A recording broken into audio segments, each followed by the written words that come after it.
to the RSGPodcast. God damn it. Yeah, we're not doing numbers anymore. It's high 80s at this point. It's so episode this one.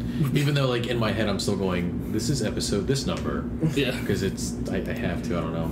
But, yeah. We got a few things to talk about tonight. New Suicide Squad trailer dropped. We're going to touch on that. Yeah. I got some playtime. I actually finished the new StarCraft 2 Nova missions for the first release. Yeah, the first set of Nova missions. Yeah, so I'm going to talk on those. I played some Overwatch beta this weekend. We're going to talk about that a little bit. Overwatch beta. Yeah, and Doctor Strange trailer. Yep, that cover that as well. Dropped.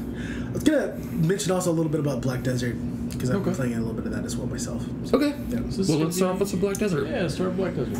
Alright, so this, I don't know. Have they... Hold on. First thing, yeah, a support question. Yeah. Have they yet added a titty modulator so you can make them larger and or smaller? This is a good That's question. already there. Yeah? Okay. That's built in the engine. Now, it's not, like, Is it insane, So it's No, but not, you can absolutely But they give haven't them... ramped it up to insane capability yet? so it's not Dead or Alive, is what you're saying? No. It's not Dead or Alive Insanity, no. Okay. But it is pretty, like... It's like a World Enders. the world enders. That's a pretty accurate description of it. Oh man, no, it is, but it's there, and you can do a lot with it. So, but you can do it to like that game's customization is really ridiculous. Yeah, you can customize every body part, like individually. So, every body part, with the exception of maybe the wiener. Okay. Maybe. Can we like Maybe. Okay. We're good. Let's carry on. What were you gonna say about the game before we got distracted? Just that I've put some time into it, put some money into it, and the thing about this game that is interesting, that is very different than like a lot of MMOs, is that it is. A lot of people have labeled it as a sandbox MMO, and that's really not true. It's a theme park MMO without a map. Like, you play World of Warcraft and you have a fairly clear line of what you're doing next. There's always like a breadcrumb. Mm-hmm. This game, there's a lot less emphasis on just doing quests and a lot more emphasis on just doing whatever you want. So it's kind of like going... Makes it feel sandboxy. Which makes it feel same, but it's not. And the developers never claimed that it was. Matter of fact, they've said exactly the opposite. But the big difference between it and like World of Warcraft is that like you walk in, it's like going to Kings Island. Here's a map, go and you start here, and you just kind of work your way around, according to the map. Right. There's no real map for this game. I mean, there are plenty of quests that have that lead into other quests or whatever, like any other MMO. But there's so much more to do outside of that, and a lot of people might consider to be pretty boring. Personally, I think it's kind of interesting. I think it's pretty cool. I like the idea of like this like living economy. I like this idea of the economy that exists outside of just the auction house. Right. Yeah, we have to like actually take stuff in different places. Yeah. You get more money. Like you can charge more money for fish further inland because they don't have as much fish. Yep. And you have to access to it. So. But there's and all these mechanics are very independent of each other, and that's like the biggest difference between it and WoW, or it and a lot of other MMOs is like, hey, I learned to craft stuff so I can craft gear, so I can go into dungeons and get more gear, so I can get better gear to go and do bigger dungeons to get more gear. Right. It's all very much connected, and this is like, hey, I fish because I'm going to make money. Yeah. And that's the end of it. That's cool. Yeah, or I trade to make money, and that's the end of it. It's much more modular, sort of, in that way. Now, does the currency in the game, because like in all other MMOs, I mean, you have currency, but the items you buy are nothing compared to the items you can find or stuff like that. So, I mean, or you just buy crafting materials. Like, is it similar to that in regard to the currency, or are there actual good things you can buy with the currency? Oh, it's entirely different, actually, because the way the gear system in this game works is it's a lot less about... going into there are no real dungeons in the game, first of all. There's grind spots, but there's no real dungeons. You go into a place, you get some gear that looks pretty nice, you're like, oh, this has like the same basic stats that I like, and then you upgrade that gear by feeding it other versions of the same kind of gear, and you can fail. That's bad. Like, So there's actual consequence for failing. Oh yeah. Oh yeah, There used to be in WoW when it came to engineering, you could die. You know? Well, yeah. But no, it's much more. Well, but even dying in WoW wasn't that big a deal. True. In Black Desert, you get a piece of gear, and honestly, like once you get gear at like level 50, it is just what it is. It's really you're really going to find side grades. You just focus on the stats you want to focus on. Right. And then once you get the gear that you like, which isn't hard, you then start to upgrade that gear. When you fail on an upgrade, the overall durability of the item goes way down. It can go to 0. Oh, wow. It doesn't destroy the weapon, but you can't use it. And you have to put a lot of money into fixing it. And to fix it, you have to get another piece of gear, exactly the same kind, same name, and then use that to repair. And you don't only repair all of it. You only repair portions of it. So Ooh, that is evil. That's for like armor and like actual armor pieces and stuff like that. For like earrings and rings, you again do the same sort of process where you feed it other materials. Some of them kind of rare, and then you use that materials to upgrade that item. If you fail on jewelry, you lose both pieces. It just gone. Awesome. Right. So it's like left in that sort of hardcore Korean feeling that a lot of like localized Korean games lose when it comes over. But it's there's way more to do, and it all takes a lot longer. There's a soft cap of 50, but you can keep going. There's like continuous progress for your character afterwards. The soft cap to 50 is not hard to get to. It takes maybe 20 hours or so. I haven't put in quite that much time, but so what's the continuous progress past max level? It's like EQ in that way. Oh, so it's like AAs. It's kind of like AAs, yeah. Sort of AA type things. Yeah, that's because awesome. you hit a soft cap level and then you just continue to do stuff. Right. And keep getting. Well, and that's the big thing is like how do they continue to reward you once you hit max level? Well, and that's where I think so many games today fail in the MMO aspect is that like they don't have a way to reward you and make you feel like you've accomplished something because. Once you get max level, you get all best in slot gear, got not shit else to do. Well, a lot of what Black Desert does is giving you so much to do that, like, okay, I'm at max level now, I'm done questing, I'm kind of tired of that, and you start dabbling in the economy. Well, and there's plenty of ways of getting into the economy. You can do horse breeding, you can do trading, you can actually like. Well, sorry, I had to. Not exactly. I know. You can just grind on enemies and get their items to sell. Mm-hmm. There's a lot of different ways to get into the trading market and how to like transfer that. You can just kind of explore. You can join a guild, get into the PvP, try and take over towns. There's a lot of places in this game where it is just open world PvP. Oh wow, that's nice. It just is not safe. Yeah. And people will just lock other people out of grind zones. On purpose to make it. I kind of like that. I'm a fan of that. Like, as long as it's not the only thing to do. Yeah, Warhammer was that way a lot too. Yeah. As long as it's not the only thing to do, and they can't like keep you from doing something, like anything at all. If they keep you from doing anything at all, then that's not cool. But I like the fact that there's some consequence to the world and picking a side and doing whatever. I think WoW was too friendly in that way. Well, there used to, like in the beginning, there was a you did not go into alliance zones if you were on a PvP server. Right. Well, yeah. I mean, there was like things like if you were a rogue on a PvP server and you were on the Horde side, going over into things like Red Mountains or whatever, and getting Red Ridge, getting a bandana from one of the like little assassin guys was like kind of your, hey. I did this at this level, like, especially if you're wearing it at the appropriate level too. So but missed that. That was fun. I mean, the game is there's a lot of like a possible exploring. There are some. They're not really dungeons in the sense they're not instanced. They're open world dungeons. You can crawl down into places. Oh, so you just run in there where there's a team running with it. And you can just run with them, or you can try to do your own thing. Well, or they can just kill you because they don't want you there. Oh, well, that's cool.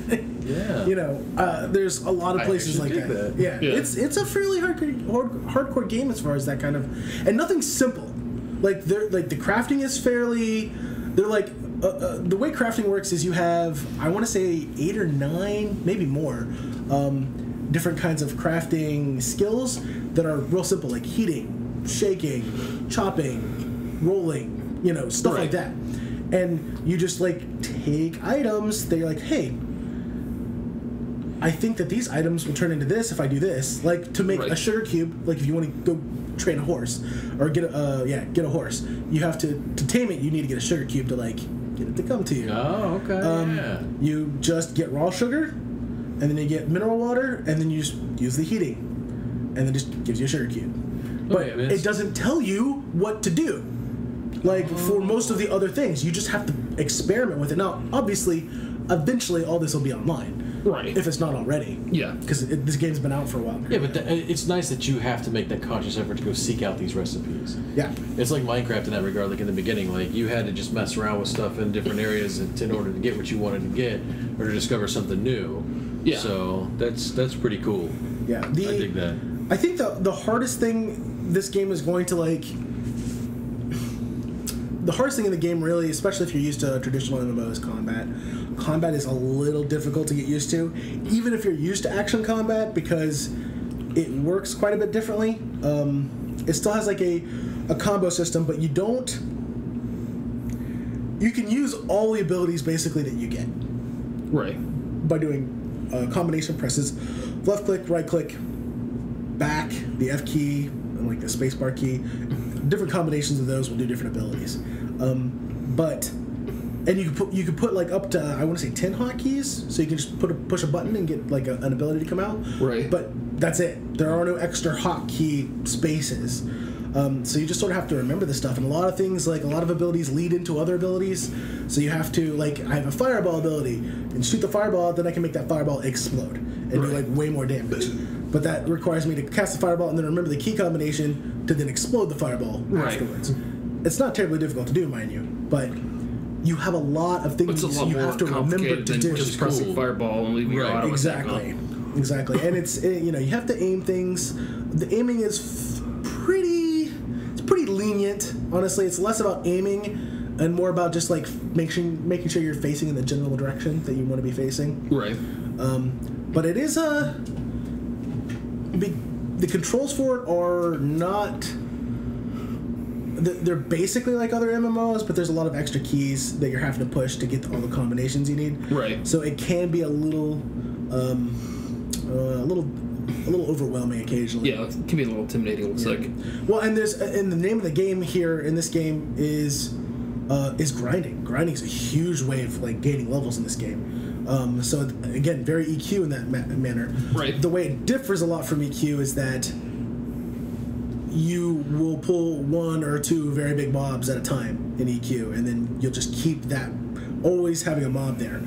This is all about AoE pulling. The respawn rates in this game are insane. Oh, wow. They're insane. Is it just because of, like, new game, stuff like that? They want to make sure everybody is playing. Like, are there a lot of people playing? There's actually a ton of people playing. Okay. The numbers on there are pretty impressive. Some people, I think it only sold, like, 400,000 or 500,000 copies, which is like not a ton really, but the concurrent user base is like 100K, which is a lot.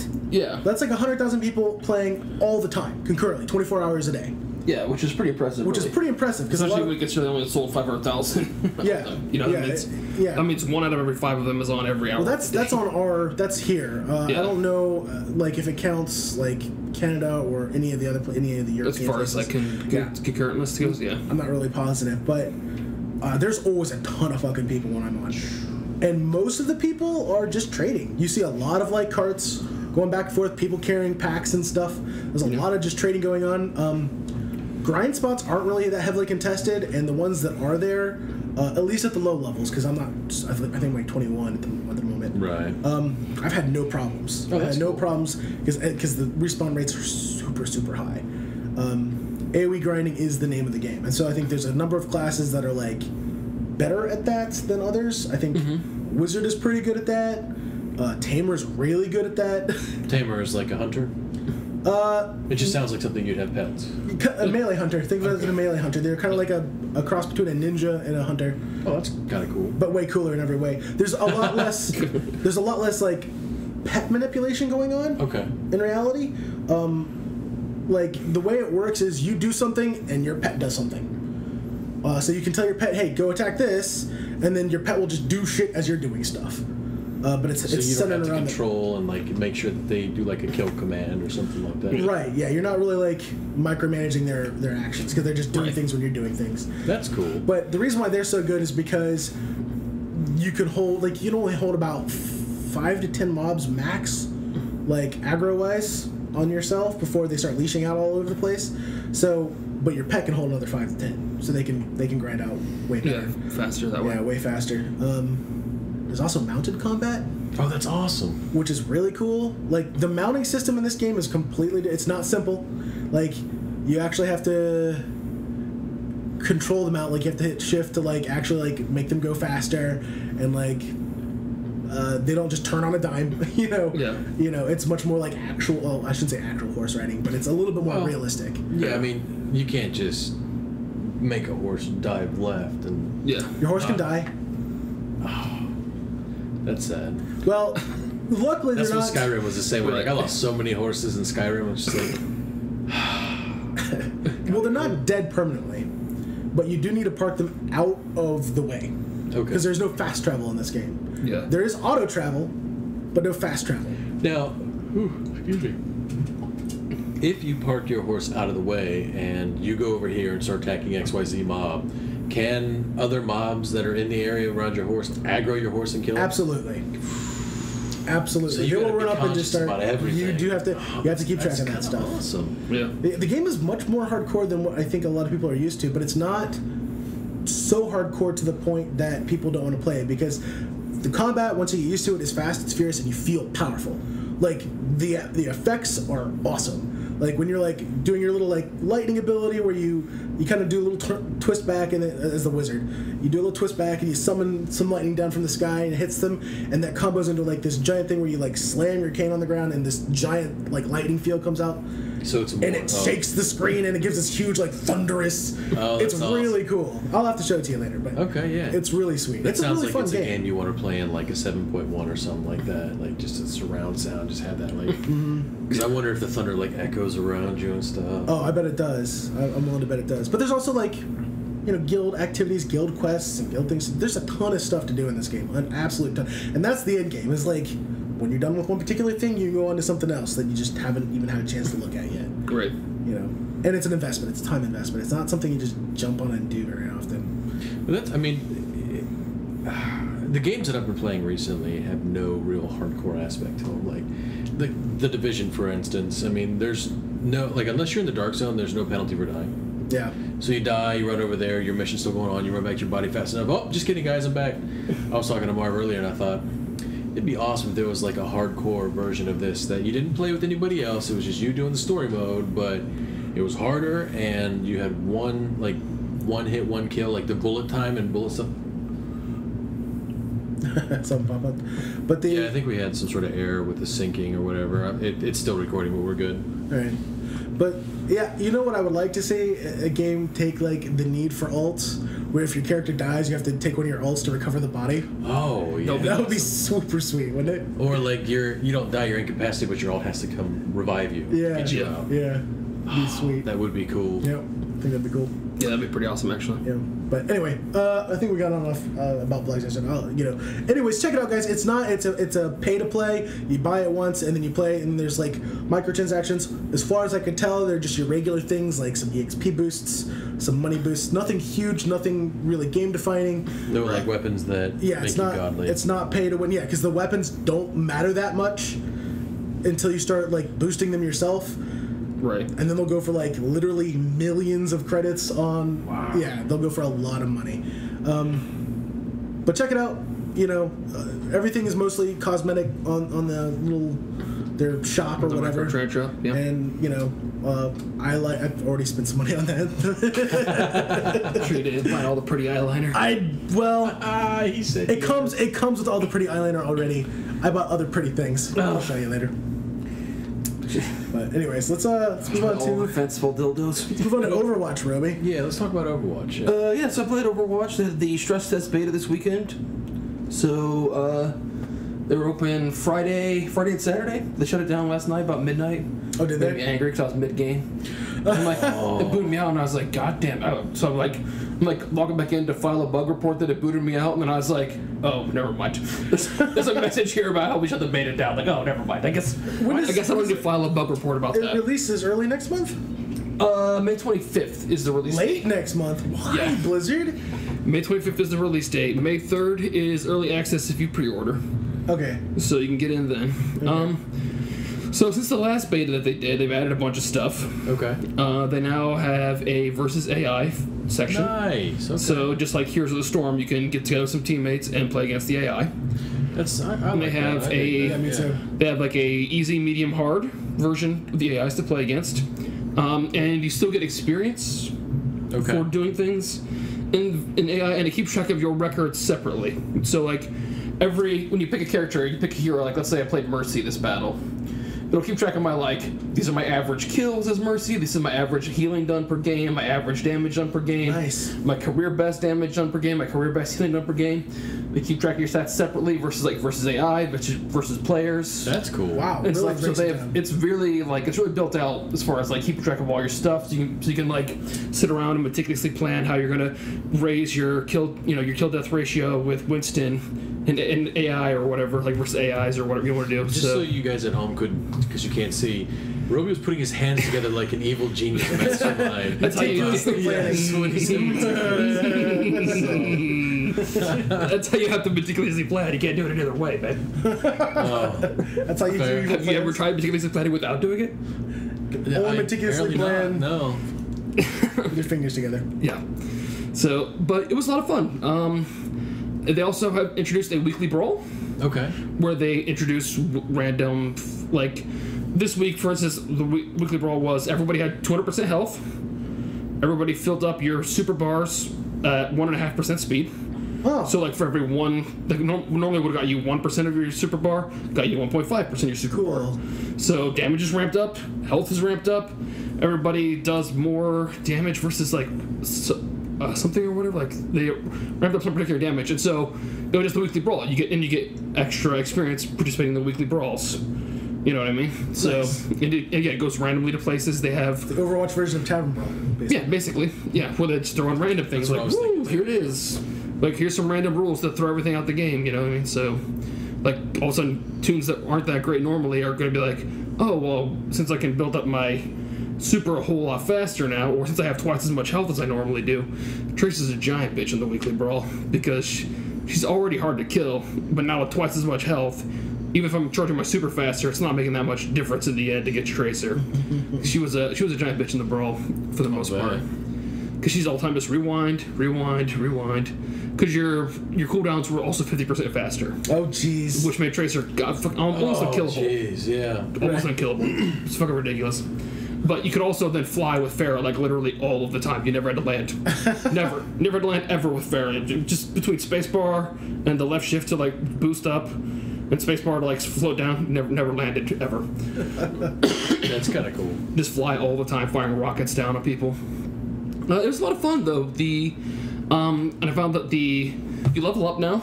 So you have just like in Heroes of the Storm, you have your character, your player level, and as you level up, you get loot boxes. And you bust open the loot boxes to get all kinds of different collectibles. You can, there's a spray paint emo, so you can tag shit when you're playing the game or whatever. And there's 12 different tags for each of the characters or whatever.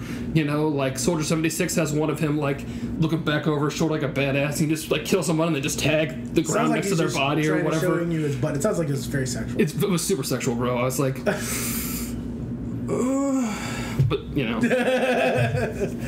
No, it is. Soldier 76 is so hot, dude. What yeah, say? Soldier 76 is pretty... but yeah, you can... Let's pause 1 second here. I think we've lost the recording, so give me 1 second. Oh, it looks like we did.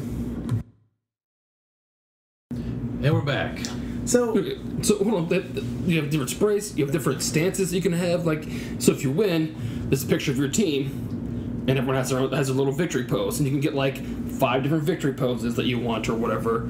There's different voiceovers that you can do too, because normally everyone has an emote or whatever that they can do, and you can switch your emote to 10 different voice things that they say. Soldier 76 talks about how old soldiers never die and they don't fade away either, and stuff like that. And So and you pick those up in the loot boxes that has like 4 items in it. Also, the generic skins, the different color versions of the skins are all in there as well. So it gives you something to like work towards, and when you get there, you feel like you've accomplished something. Oh, I get a cool loot box. Awesome. Let's open it up and see what it is. Even if it's crappy stuff, you still got something. You know. What about alternate skins? Is that all shop based? Do you think? I don't know for sure because they didn't have the shop in this one, but maybe or it could be points based because the skins all had like another number in parentheses next to them on the screen. Okay. And I was like, but I sort of got I wasn't earning any points towards them or anything, so you might be able to buy them that way as well. Huh. Okay. With some sort of in-game currency. I imagine they can't because Blizzard likes to do that kind of thing. Like you can spend money or you can spend in-game currency by playing a bunch. Yeah. You know, so my guess is that there will be in-game currency even for the alternate skins. It looks like. That's pretty interesting. Now I wanna make a point that Roby does not play first-person shooters at all. No. At all. So the fact that he likes the game says a lot about the game, I think. Yeah, well, I like I think it's like because they have different character types, it feels less like Team Fortress was the same way. I also enjoyed Team Fortress, but because you pick a role, and so it feels almost more MMO-y in that way. Like because you gotta have a balanced team. If you're trying to move the payload and everybody picks Widowmaker, you're gonna lose. You're just gonna get annihilated by the other team. It's not even gonna be close. You know, because they're gonna roll in with one Reinhardt. You're gonna waste all your shots trying to shoot Reinhardt's shield down. The rest of the team's just gonna annihilate you. So can you have multiple people in that game? Like, can you have multiple of the same people? Oh yeah. Oh, okay. Yeah, you can, if everyone wanted to pick Reinhardt, you absolutely could. Oh. That would be an annoying as hell team, but you absolutely could do that. Probably not a very effective team, though. I guess it depends on what you're trying to do. I suppose you're right. You know, I mean, if you're just wanted to if you're trying to move the payload, and you can create if you create like a shield around you all the time, where no one can shoot you ever, then yeah, it'd be pretty effective, right? You just sit on the payload, everyone puts their shield out in a square formation. might throw Winston in there just to, for good reason. Yeah. Cover your backs. Yeah, but yeah, it was a lot of fun, and like I said, I like the fact that when you play different people, the game plays a lot differently. You know what I mean? And you can pick a character who you're comfortable with, depending on what role you're gonna play in the game. You know what I mean? I'll play healer sometimes, support if I feel like it. I played some Symmetra and a lot of Mercy.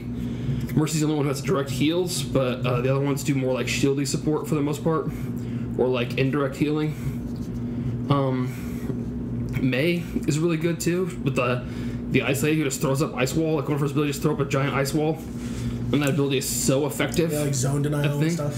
Yeah, because you just throw it up in the middle of their team as they're coming at you, and you cut off 2 of them from the rest of them, and you just murder those 2, and now you got advantage. You know what I mean?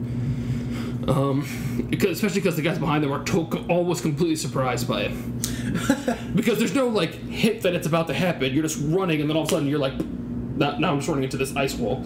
So you have to shoot it awesome. To break it down. You know what I mean? Before it will go away. I'm kind of glad there's not a precursor there to give people time to, because I mean, one of the things I hate about when they I can't remember, I don't remember what the term is for it, but when they basically something pops up on the screen, something's going to happen here. Yeah. A tell, okay.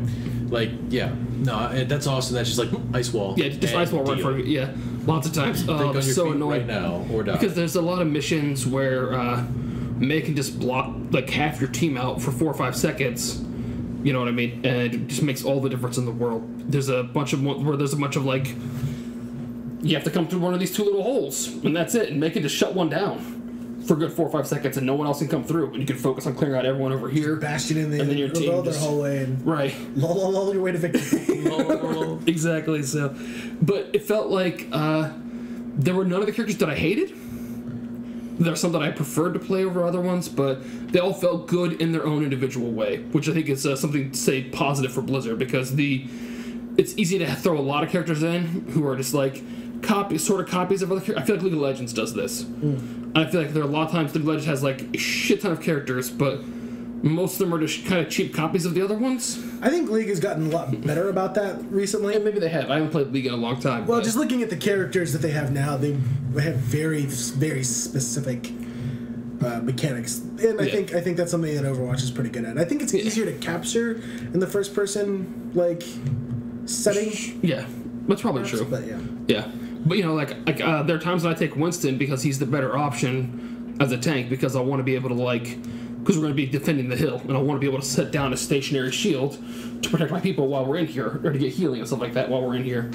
But whereas I'd want to have Reinhardt if we're trying to move the payload, because he can take his shield and move with it. Yeah. You know what I mean? So everybody's got to roll in a defined spot or whatever, but Winston's still not bad. Move the payload, but he's not optimal. You can still make it work. So I think they did a good job balancing out the characters, making everything fun, and giving you a reward system without it being cheap. The reward system is awesome. Yeah. Actually. Yeah. So. Sounds like you had a good time with that. Yeah, it was a lot of fun. Like I said, the collectible things are great because it's not really game breaking. It's whatever. But you can mess around with them, get your own customize your own skin, customize your own victory pose or whatever. You can do they have a couple of different funny intro clips or whatever. So because if you're and they also reward play the game at the end. Sometimes it doesn't make sense, but. Because somebody else get dude, I just got a pentakill or whatever. I killed 5 people in a row, and then somebody else will play the game with 3. They killed 3 dudes, and I'm like, what? How's that better than my 5 kill?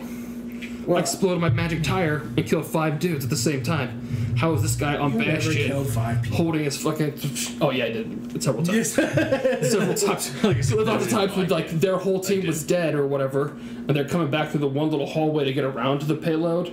And someone will use... Symmetra has, Infrasight, or Widowmaker. One of them has Infrasight. That's Widowmaker, yeah. Yeah, and so you can see them coming, and you'll be like, oh, look, there's 5 bots. I can see them right into this little hallway. Here we go. All dead. Yeah, the Infrasight's actually super useful. Yeah. But like I said, there's a lot of people who have, all those different kinds of abilities that make everyone feel useful to the game. So... Cool. It was a lot of fun. Yeah. I actually pre-ordered it to get in, so I can start playing May 3rd or whatever. Cool. I'm gonna do that instead of watching Captain America. No, you're not. No, you're not. You're right, I lied. I'm not doing that. Speaking of movies, though, Jungle Book released this weekend. Yeah. 103.6 million opening weekend. That's not bad. That's actually solid opening weekend. That's what I plan on seeing. I didn't see much marketing for it though. It did very well for not unless I just namesake wise. I mean, yeah. I think there was some marketing for it, but I think mostly it was TV. Okay. Because they do a lot less internet viral marketing for Jungle Book because they aim comic movies at people who are internet nerds now who were comic book nerds back then. You know. So you aim the marketing at who you're trying to get to. Yeah. That's why they get paid the big bucks. Yeah. But, so you played some of the new missions, Ryan? I did. So, StarCraft 2, after they finished Enter the Void, is it Enter the Void or Legacy of the Void? Legacy of the Void. Legacy of the Void was kind of it. It was kind of it when it came to StarCraft stuff. You're done. Your game's over. It's fine. Then they turn around. Well, we finish out the story arc. So we got the Terran story, the Zerg story, the Protoss story. Everyone's story come together, and we finished out the conclusion of the story. Everything's done. Peace in the universe. Everything's awesome, right? Or so they kind of lead you to believe. Well, it's not. There's no God trying to kill you now, right? So it's just people trying to kill you. There's no evil dark god. It's just regular people trying to kill you now, so it's okay. But the Nova missions are pretty cool. They're releasing 3 total. They've just 3 packs total, which is more than in each pack has more than one mission. Yeah, I think it has 5 cinematics or 4 cinematics in it. Wow, that's pretty good. 3 missions per cinematic. Okay. So are these CG cinematics or are these? Yeah. Yeah, have you ever sat down and watched all the cinematics from StarCraft 2? Oh yeah, they take forever. Yeah, you can make a movie out of that. It's longer. There are people who have. It's longer. Yeah, they have made movies. Yeah, it's longer than some movies. So I mean. It's over an hour gameplay. We talked about this earlier. Yeah, I mean, it's $14 for pre-buying, or you can buy $7.99 for each one individually if you want. But I will say they did a nice little balance. There's build-up missions where you build your forces up like normal StarCraft, and there's a lot of covert op missions where you are Nova inside a building, inside something, trying to find XYZ. Nova things. Right, stuff that you would expect. You're doing ghosty things. Right, and they don't just give you a pistol or your gun or whatever. You can there's an upgrade system. So when you finish out maps, you can get new tech, and then you can go back and replay and apply these new tech to things too. Well, that's awesome. For instance, siege tanks. now have a thing where they can launch up like Reapers onto things. So there's one mission where you have to garrison. You go back to Nova's homeworld that's now infested with feral Zerg, and you're going there because, without giving too much of the story away, Nova wakes up in some sort of laboratory. She has no idea how she got there, stuff like that. And then she puts her visor on and says, like, get out now, they're going to kill you and stuff like that. So she breaks free and then meets up and, like, I don't want to. The story's really easy to give away. Yeah, don't give away too much because I think Romeo will probably end up. I will play it. I'll play it. Even tell me the whole story now. I'll still play it. You can get like Nova even gets a thing where you can make her like a Reaper in one mission where she can bounce with Reapers because you have to. There's a mission where you have to defend these two canyons from the Zerg that are coming down because the Zerg just like started to attack, and no one knows why the Zerg is all of a sudden starting to attack places. Well, they're all feral Zerg, right? Not all of them now, no, because Kerrigan made like she modified some queen of the Zerg that then became the new like Zagara, yeah. Yeah, Zagara, yeah. So, anyway, I'm getting off topic, but there's a lot of cool things with it. You get an energy sword in one of them. That's cool. And like Nova's got these like slash things where you can just charge in and kill all these people there, but it's not one hit, one kill for everything. Like, you got a couple hits on a Marauder and stuff like that. There's several options. Like there's one mission where you're trying to infiltrate this area, and there's Zerg coming in, and there's people, and you got to like sneak past the battles and stuff, or kill a certain amount of these people so they'll go through, and the Zerg will like push forward for you so you can get by and stuff like that. Like a lot of time, a lot of effort went into it. Now when you first talked about the Nova missions to us, you sounded disappointed. Well, because they're short. Like the missions that you do, like especially the covert ones, are short. Right. You can finish those in a couple minutes easy. So here's my question then, because you're looking at like three packs of Nova missions, right?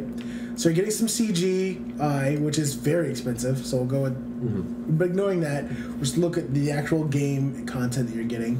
If you're getting all three in a bundle, you said like $15.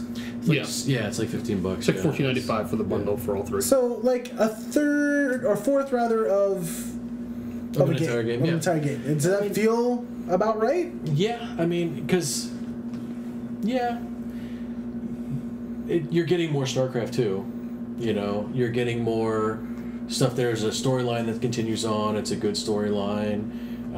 There's more things you uncover. I think it needs a little bit. Well, only because of what all they put inside of like the games. I'm like, well, I want more of an upgrade type system and stuff like that. I mean, they have it, but you just get it for completing the missions and like getting the achievements. There's no like get these materials, find these materials here, and you get this. Right, they have in the regular game, but it's not as in depth as the. There's also no PvP updates. Right, but that's I mean, you're also only paying $15. So. But being able to have your flamethrowers like Reaper launch in front of your Marines onto the Zerg to like do that. I mean, it's pretty cool. Or just taking your siege tanks and just hopping up and hills. And just like leaving them someplace where they can't be reached, but can still just rain down. So it's ridiculous. They introduced a garrison mechanic in this, to where there's one mission you secure a building and then you send troops in there, and the troops will garrison that building and attack everything going through. Now, I don't know if it's just specifically for this mission or if they're going to add more to it, but it's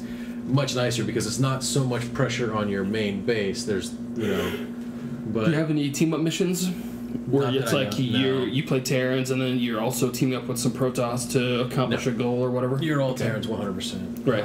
Because the regular storylines all have like several team-up missions in them where it's like, I'm Martanis or whatever, but Kerrigan's helping us out while we fight the Red Zerg or whatever. The way I think about it is, if they're following, I mean, there might be in the future because they're doing 3 packs, and even in the games they release the Terran, the Zerg, and the Protoss. So maybe in the second game pack is going to be some Zerg influence or something like that. Yeah.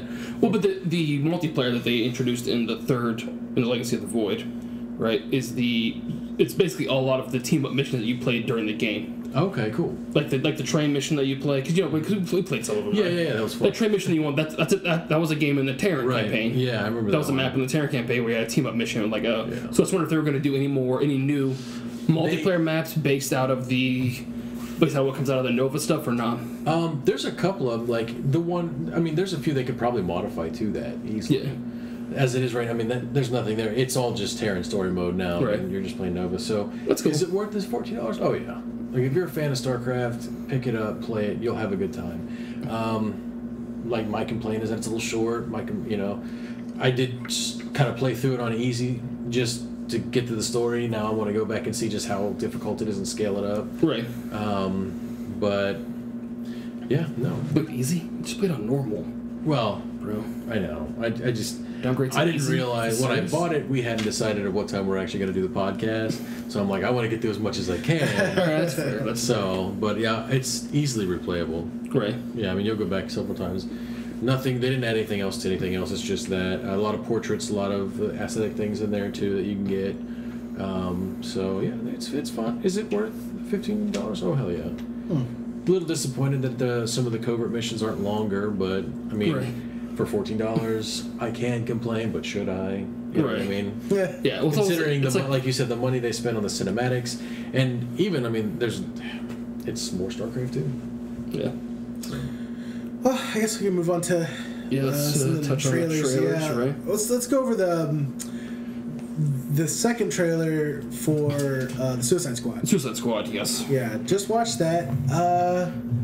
My initial thought is awesome. I became excited for the Suicide Squad after the first big trailer release with had more action and some good score. Yeah. I became excited at that point, and this one also had the same sort of action, but also some interesting dialogue. You got to see a little bit more of the characters. I'm actually really excited for it. Yeah, it actually looks like they've done a better job setting up a team in this one than they did in Batman vs Superman. Yeah. At all, because it looks like these people go through some real team building sort of experiences to where they become if not friends, at least compatriots for while we're here together. We're all in this together, so let's get out of it. It made an interesting case. Well, I shouldn't say case. It didn't make a case itself, but it made me think of an interesting way of potentially portraying these sort of movies in the future, where you start off with a team without real big introductions for each of the characters. Mm-hmm. The characters are obviously already established personalities. Yeah. And you just start off with a sort of a team movie, and then you can break off into separate individual movies afterwards. I think that could be pretty interesting, and I think it could work in a way where you have where the force of personalities of each character sort of speaks for itself without delving too deeply into each character specifically. Yeah.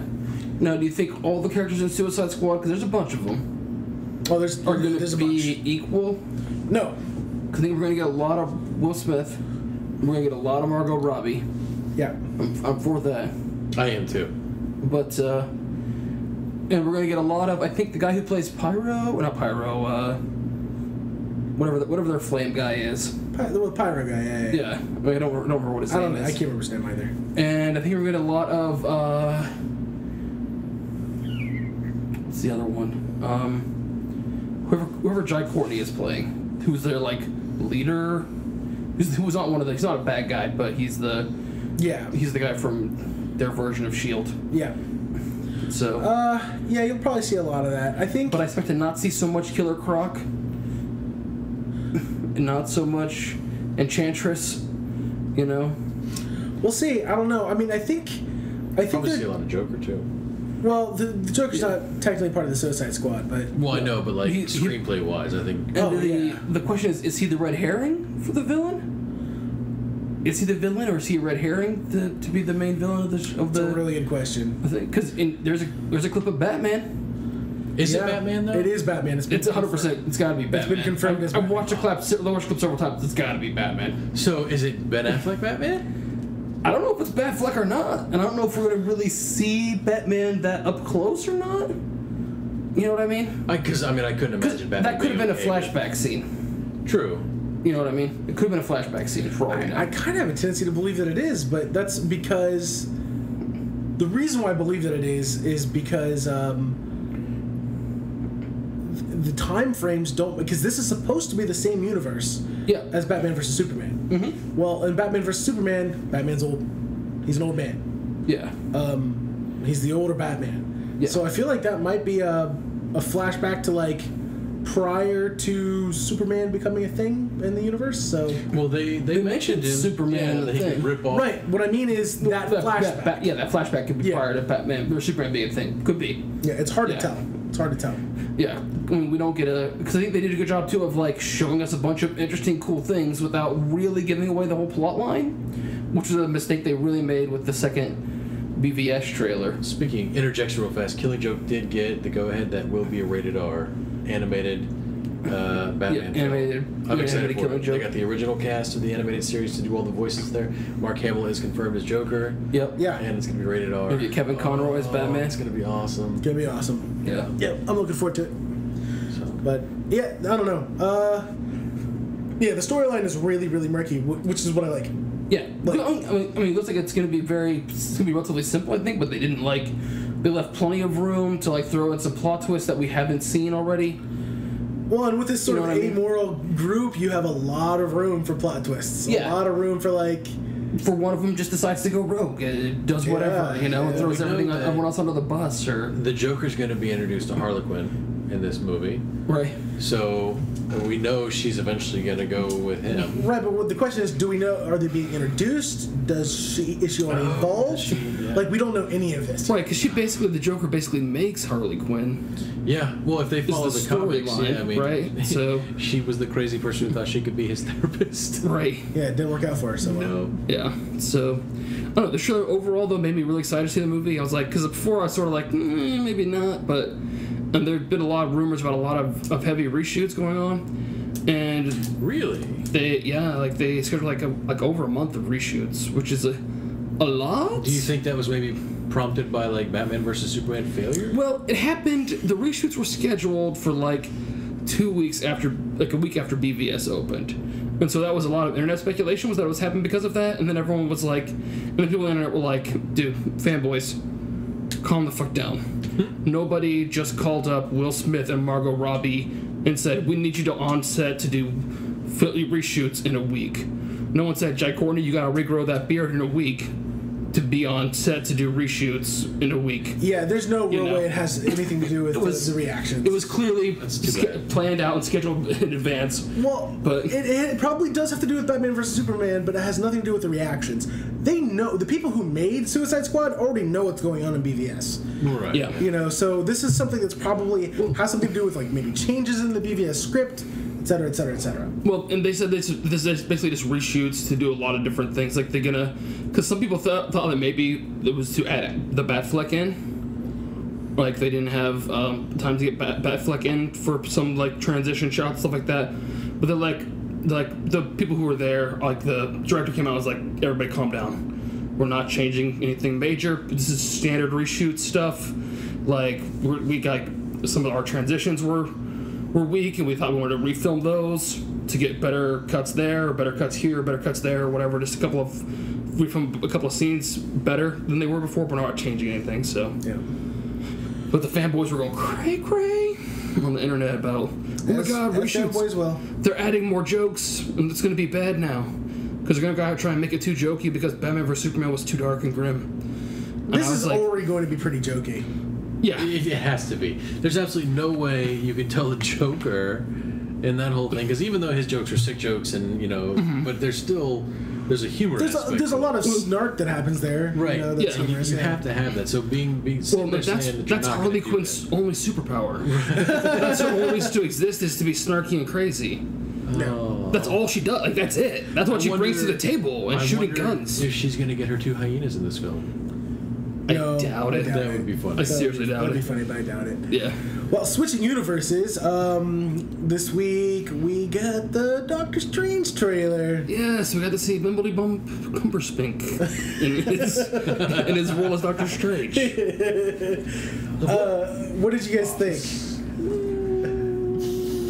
I didn't not like the trailer, but it didn't like grab me and bring me in to make me like super excited for this movie. Okay, fair enough. No, I'm with you, Ryan. I felt assured that it's probably going to be a good movie, but I think it's going to rank more like Ant-Man and less Iron Man. Yeah. Really? In the world of Marvel movies. I did like the casting that they had for the instructor, the chick. Oh, what's her name? Tilda Swinton? Tilda Swinton, yeah. Yeah. I'm always a fan. It's super great that they cast a white lady to be an Asian guy. Super sweet. Super sweet. I didn't realize that. Well, it makes sense. I don't care. I think Tilda Swinton's actually a great cast for that. Yeah. Like the sort of like androgynous, because she's super good at androgynous things. You know what I mean? She was great as. I would say she kind of looked like an Asian man in that trailer. I'm just saying. Just saying. You know, maybe sans the beard, but you know. And there are less people who are angry about that than who are angry about ScarJo, but it's brought up sometimes in the same conversation because that could have been a role for an Asian guy. Yeah. But it's not. They gave it to a white lady instead. So personally, I think Tilda Swinton's going to do a great job at that role. So I'm fine with it. Because Tilda Swinton does a great job of being like androgynous and in those sort of like authoritative, I know more than you asshole-ish kind of figures. You know what I mean? Like so I think she'll do a good job in that. And I got the one thing I was really looking forward to. Astral projection. Yeah. We got astral projection. I was like, all right, cool. Astral projection is going to be a thing. Yeah. So I'm now 100% on board. Let's make this movie. Let's do it. The trippy Inception multiverse scene was sort of like, what's going on and why do I care about this? But I don't know. We'll have to see, I guess, how they bring the multiverse into it. I never heard anybody talk about the Orb of Agamotto or the. That's because it's the Eye of Agamotto, noob. Okay, Eye of Agamotto or the what's the other one? Fucking his armbands or whatever. Yeah. Yeah. So we'll see if they do any of the standard Doctor Strange phrases or whatever. Flames of the Fultine, that'd be cool too. Yeah. You know, he has a bunch of like standard spells that he casts that you know, are all over the place. So wait, quick, a nerd test. The Fultine. Give me the best example of the Fultine in the Marvel Universe. Go. The best example of the Fultine in the Marvel Universe? Of a Fultine. I'd have to know what a Fultine was. Someone make something up. Dormammu. Excellent. That's actually spot on. Dormammu is a Fultine. You know? Yeah. Yep. It makes me wonder because we did not see the character who's supposed to be the main bad guy in this trailer. Who is it? I don't remember what there's an actor tied to it. I don't remember who it is right now. Off the top of my head. Baron Mordo? No, Baron Mordo is his. It will become his. But Baron Mordo and he start off as allies. Right. And that's Joey Elijah for. He's in the trailer. Right, I saw him. We see him running around with this sword. That's what I was saying. I thought he was the main bad guy. No, he's not the main bad guy in this one. Somebody else is the main bad guy in this one, and then he's because Baron Mordo is the star pupil for the Ancient One before Strange shows up, and then Strange supplants him as number one, and Baron Mordo gets all super angry, butthurt about it, and they become arch nemesis. But because Strange is always better than him, and he's always angry about it, which is a classic comic book trope.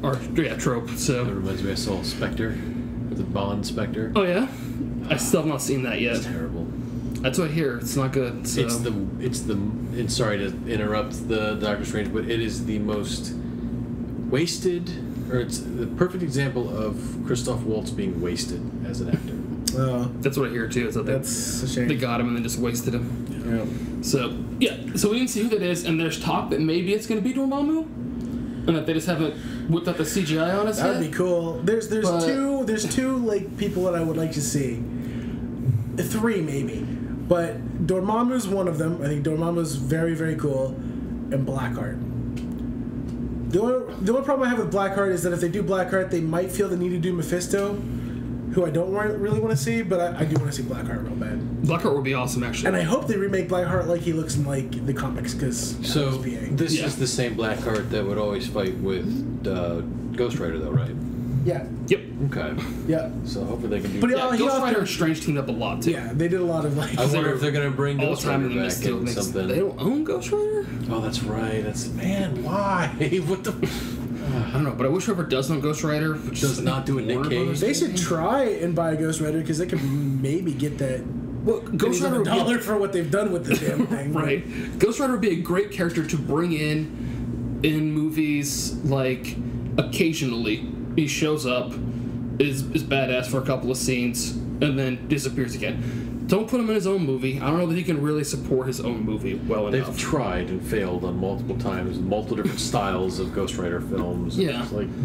But I think he'd be a great character, like the Hulk or whatever. Like if they made like a mystical version of the Avengers, you know, and you get Strange heading it up, and you get throw in Ghost Rider who comes in, you know. That'd be cool. Some other like magical people.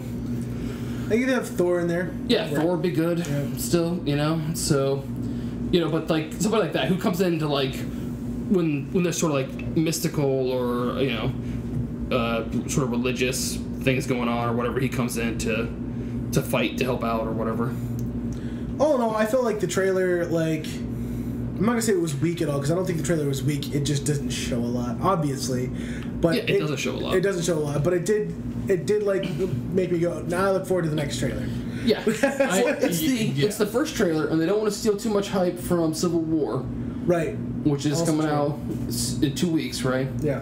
3 weeks? Yes. Yeah. So they excited. The embargo on releasing any news or information about Civil War expired Friday at 5 p.m. Eastern Time. There were a couple of websites who apparently did not get the 5 p.m. Eastern Time notice on the memo. I remember you telling me about that. And slammed up their things earlier than that. Oops. Variety was one of them, and Empire was the other one, I think. Oops. Put up their reviews beforehand, and then were forced to take them down until after 5 p.m.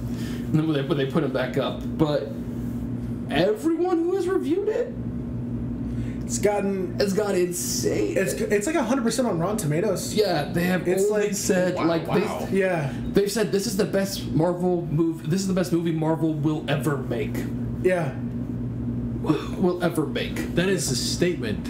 Yeah, that is a. And they said they do two important things.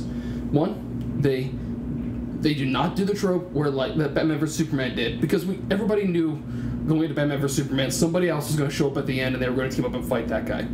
They do not do that in this movie. There's no other big bad. This movie is just about the superheroes beefing it out between them about what's right and what's wrong. That's cool. And there's no big bad that comes in at the end and makes them team up and realize that their differences are more the same than they are different and all. There's none of that bullshit. They just nope. This is about them beefing it out. Well, and like even the ending to the comic book was like, it was not happy. No, it was not at all. Dark. Yeah. And it was like somber. Yeah, it was like Captain America had one of those come to Jesus moments where he's like, shit, people are fucking dying and we're causing more trouble by fighting this thing than we'd be just giving into it. His side just gives up. And he gives up the fight, but he never ever, like, he doesn't agree with him. Yeah. He's still kind of a dickhead later afterwards, because he's like, you're fucking wrong. Mm-hmm. You know, and he's not cooperating. Yeah. But he just stops fighting because other people are dying. You know? That's a very Captain thing to do. Yeah. So, but they say they hit everybody gets a chance to have like their own moments, their own story arcs, and all that, and they managed to do all that and still have a good movie. So, I don't know, I'm looking forward to it. Yeah, me too. I'm trying to restrain my hype still, though, because I'm like, if I get too hype, it'll never live up to it, no matter how good it is. So so far I've been pretty good about restraining my hype. So, and that's mainly because it's Avengers B team, right? I'm not gonna lie about it. That's it's generally less exciting for me. But no, that's fair. But who they take out? Thor and Hulk? Let me put it this way. I like my superheroes to be I like them to be Mary Sue's. So, like, they're like, that's fair. Now we have the Falcon. I'm like, the Falcon? The Falcon? Yeah, that guy's just fucking maneuverable. The Falcon? That's the only reason why I'm like, the Vision's cool anyway. Yeah, I'm interested to see Vision and Scarlet Witch fighting it out. Yeah. Or they're just going to stop halfway through and just start making out. I don't know, because they haven't really set up their romance at all. Like they could have started setting it up in the last one, in Ultron, a little bit. Like there were hints towards that maybe they were headed that way or whatever. But this is going to be filled of this is going to be a bunch of sexual tension fighting. It's going to be the tension so high that they're going to get their catharsis through beating each other up. All right, that's fair. Because they're you got the Vision who couldn't possibly explain the feelings he has if he wanted to. Has no idea. Right. Right. And that she's so incredibly damaged. You know, after like losing her parents, then losing her brother, and then like the one guy she's kind of attracted to ends up like being on the other side. It's gonna be bad. It's gonna be bad. A lot of confusion. Yep. Anyways, all right. I think that's all. You guys got anything else? No, I think we're good. No, we've been doing this. We're over an hour. So okay. Well, let's wrap her up then. Yeah, but clap. Check us out, RSGPodcast.com, on Stitcher and iTunes at RSGPodcast, Facebook at Random Subject Generator, and on Twitter at RSGPodcast. So hope you enjoyed it. Leave a like if you do, subscribe if you do. Leave a comment, sure, on YouTube. I don't care if you enjoyed it. Just kidding. I'm just kidding. He's not, though. That's the thing. He's not. I'm not kidding. All right, well, talk to you guys later.